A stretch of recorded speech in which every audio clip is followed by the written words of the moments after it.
we just made sure Zora was, in between everybody and in the middle, and she could feel scared, and we were around her and trying to comfort her. So, it's still not fun. I mean, we've done like 7 flight shows now, of 7 flight trips, and it's still not fun, right, Zora? and then I watched The Great Gatsby on this particular plane back home, which sparked my how do you call it? Inspiration, yeah, for Green Light Across the Bay for this song on the album. So yeah, it's a continuous process. Yeah, so you can say half of the album was written because you needed to go on tour with Battle Beast.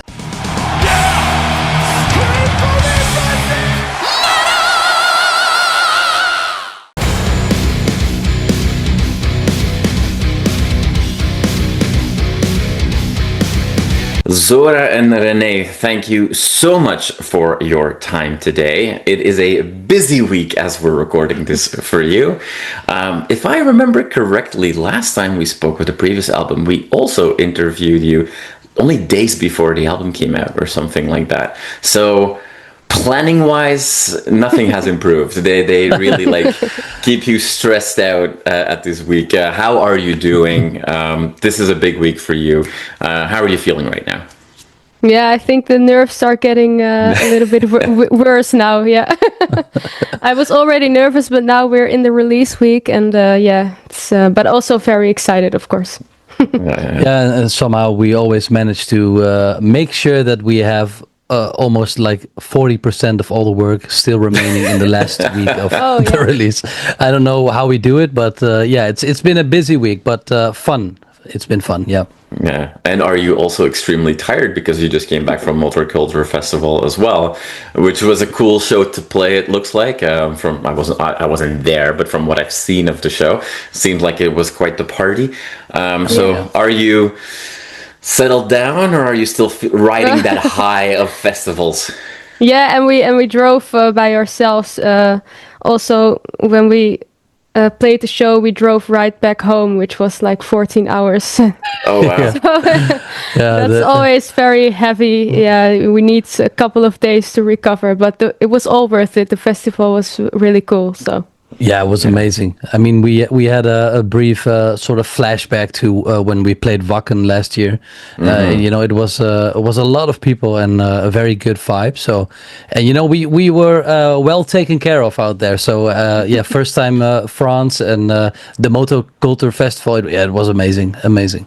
Yeah. It's one of those festivals that you hear a lot more people these days talk about how amazing it is, because it can sometimes be forgotten a little bit with Hellfest claiming all the spotlight. It's kind of similar in Belgium, where you've got Alcatraz Festival that a lot of people love, but never gets the same time in a spotlight as a grass pop, obviously. We see more of these mid to large size festivals, getting more traction. Playing shows like this, you said it kind of reminded me of Wacken. Is that in the moment or is that afterwards? Because a lot of bands tell me that when they're on such a big stage in front of a lot of people, it's it's over before you know it, and it's only afterwards that you kind of start to remember what actually happened. Yeah, for me that's the case, I think, because also with shows I have a little bit of a stage fright, So usually it all goes by really fast, and I try to enjoy it and stand still by the moment. But for me it's definitely the case that I realize what happened afterwards. Yeah. Yeah, I think that's for all of us, to be honest. It's not hard to enjoy it because it's you see all the people and you hear these crazy noises, but you're also extremely focused on playing the show, and you want to do a proper show. So it usually it lands afterwards. That's for sure, especially with festivals of this size. I love this, man. This is the perfect size for me, at least. So you can go to a slightly bigger festival and maybe start to feel a little bit more like a number sometimes, which, I'm not naming names, but that's not what I enjoy. So, and this, we were, again, very well welcomed by everybody who worked there, and we didn't feel like a number or something like that. So yeah. Zora, just to come back to what you said about, you can feel nervous for shows. I know also last time you told me that you're getting quite nervous for the album release. So, like these shows, these big festivals, there can be quite some distance between you and the front row, right? Like I just wanted to say that this was a big distance as well this time, which we found a little bit sad, but yeah. Yeah. But does that help you that you're not necessarily looking right into the eyes of everybody on the front row? No, on a club show, people are right in your face, right? I enjoy that better, I guess. Okay. Yeah, because the distance, it makes me wonder if people enjoy it or Right, I don't know. okay. It feels more distant, and then when people are closer and I can go to them, and it's more fun if it's closer, I think. Although the night is bleak to me, it feels sunny. I'm like a bee drowning in. We've got obviously 1,000 Little Deaths coming out. It's almost here as we're talking. Again on Nuclear Blast. So that was a big change last time because you were notoriously do it yourself before that. And then you went to Nuclear Blast, which is also not like, just any small label. So I assume that change went well for you. But if you look back now on how much this band has changed and how you operate and with a whole team around you and so on, what has been for you like the biggest takeaway from that journey of these last few years? Not just in this album cycle, but if you look back on your time so far with Nuclear Blast, which must be very, very different than all the years before that. Is there a specific thing that, as a lesson or a takeaway that stands out for you? Honestly, I don't think we changed too much from our previous approach as a do-it-yourself band, because Nuclear Blast, they basically provided us with all the room that we needed.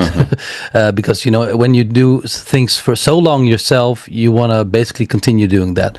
So we tried to tailor our world a little bit more towards theirs and the other way around, so that we basically just emphasized each other's, complemented each other's strength and stuff like that. So that is, it's been a slight struggle making sure that everything was aligned and that everybody was happy in the team as well, because we do still, do so much ourselves.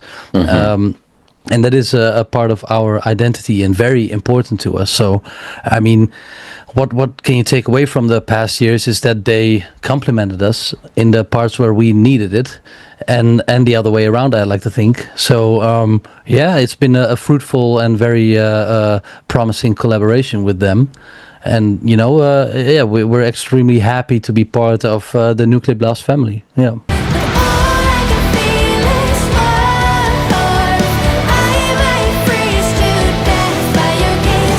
Zora, for you specifically, the band has definitely, grown a lot, but you've also yourself have become a lot more of a, sought after person in this industry. I don't want to make you more uncomfortable than you are already, but, and I'm sure that you sometimes pinch yourself when you hear your name in lists of oh, look at these fantastic leading ladies of metal, and they'll include you with people that looked up to, when you were growing up.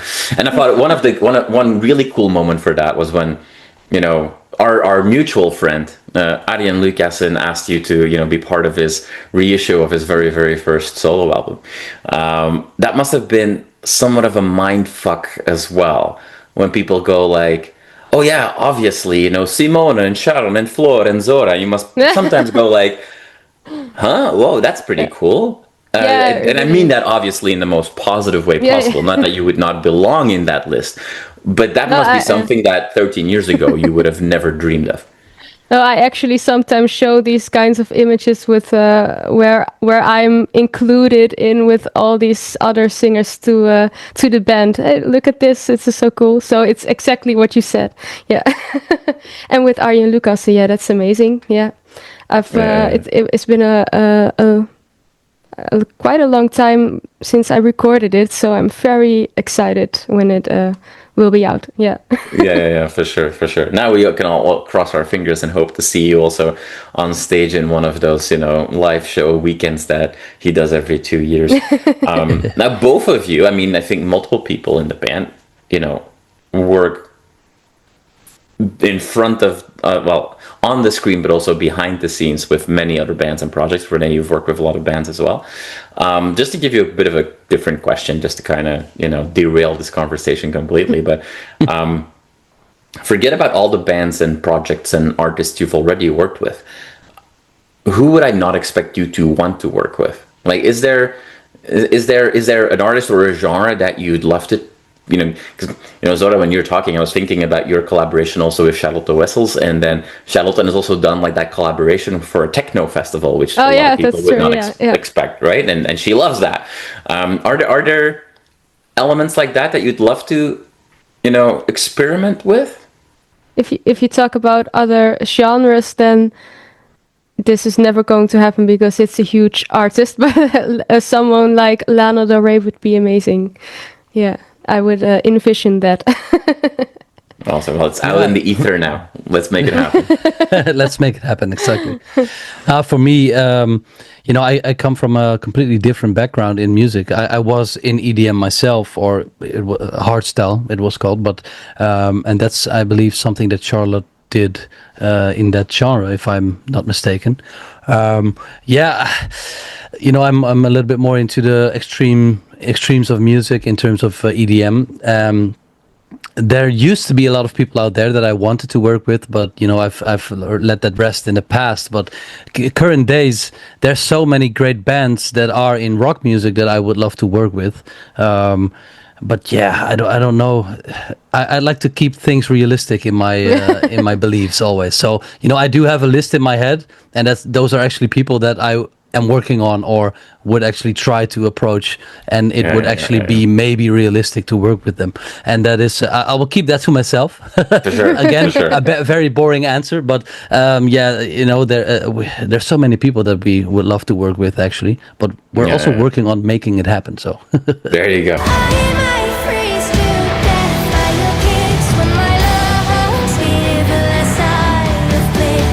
Before we forget, there's also the really cool announcement that you're going on your first proper headline tour in the fall as well, which is really fun. Will allow you to do a whole lot more than a festival set. Because no matter how good festivals treat you, René, behind the scenes, you are always limited in the time that you have and what you can do. So maybe first question about this tour, very, very broad, generic question, but what can we expect? Because you've got 3 albums now. I can only imagine you'll be super anxious to bring a lot of that to life. You have fans now also that have their wishes. You're starting to have a legacy. You have some of those songs that you have to play at this point. What can we expect from this headline show? So we will definitely try to play sort of the whole new album. And then also the favorites among the listeners, because we, like you said, we have to play them, and we still really much enjoy playing them. So that's okay for us. And awesome. We are still very much in the process of making it all happen. Like, we want to have some cool ideas for the show, theatrical ideas. So I think it's going to be different than we've ever done before. Yeah. Awesome. I mean, we should all expect you eventually to do like a King Diamond style show with your music, right? I mean, like, come on, you can't embrace this gothic storytelling without that. So I hope that's where we're getting to. But then also, last time we spoke briefly off camera was when you were in Toronto. You were supporting Battle Beast, if I remember correctly. Those North American visas are very expensive and hard to get. I don't know if they're still valid, but they're expired. Nope. That's why we're at home right now. But what can we keep our fingers crossed for? And if the US is too expensive, by all means, just do a Canadian tour. Right? I'd love to have you. No, I mean, we are actually working on getting back there as soon as we possibly can. So, I mean, they are, expired, but we are already, planning our next trip out there. Hopefully, we'll be able to do it maybe even early 2026. It really depends on the opportunities that, come towards us, basically. I cannot say anything more than that, but we are working on it. And last time we said something like that, a couple of months later we actually announced the US tour. So that's all I will say right now. Yeah. And we'll be back in Canada as well, don't worry. We had the best memories made over there, so we're doing everything we can to get back. Yeah. Awesome. Well, and there's also just an appetite here in North America for stereotypically European rock music. As if we just look at the bands that are coming back a lot, we see a lot of symphonic, gothic, dark metal, dark rock bands from Europe coming over, and getting power metal coming over, and like anything that is theatrical and that is very, very European seems to be doing well in North America these days. So don't stay away too long. No, you said that you're gonna play most of the new album. Like I definitely keep my fingers crossed to see live content for My Lonely Crusade, which I think was a really cool song and gives you some vocal gymnastics to do there as well. Yeah, that really is. Is that your favorite song? Maybe. Like I've only had a chance to listen to the album a couple of times, right? So and I don't know how that's with you, but that'll evolve over time. But for me, that's definitely one that stood out. So right now I'm gonna say yes, but next time I see you, maybe I'll tell you, like, you know what, this other song is more my favorite. But I do like the versatility that everybody kind of displays in that song. I think that song in particular is kind of like a good representation of everything that the band can be in a way. So I think it's a good introduction to new fans. But I also want to thank you. I do want to touch on Harpy that had a lot of attention, obviously. But you dive in mythological themes there. Talking about embracing decay, finding peace, all the kind of good stuff. Like, how much did that not only like kind of like that those ideas fuel the entire album, but kind of like the journey of the band in a way, like finding peace and finding balance in a crazy world I find fits well with this band's journey so far. Does that make sense to you when I say that? For me, I guess Harpy was actually written right before we went on our North American tour. So I think about this tour a lot when I think about Harpy, because I wrote it because I was scared of flying. And it was for me a sort of therapy for myself to actually get on that plane and go what I've always dreamed of. We finally got this opportunity to go there, and then I was going to maybe say no and stay in my room instead, and I didn't want to do that. So Harpy is a little bit about that as well. So that's what I think about with Harpy. So does that mean that 1,000 Little Deaths is basically just your feeling of anxiety nonstop? I guess there's a lot of different kinds of symbolic deaths throughout the whole album. So it's a mixture of a lot of different types of death. Yeah. Yeah. René, how does the band come together to make sure that Zora feels the confidence to get on that plane? Well, I don't know. You grew up with the A-Team as well, right? So we basically. I can't wait. Oh, okay. I can't wait where this is going.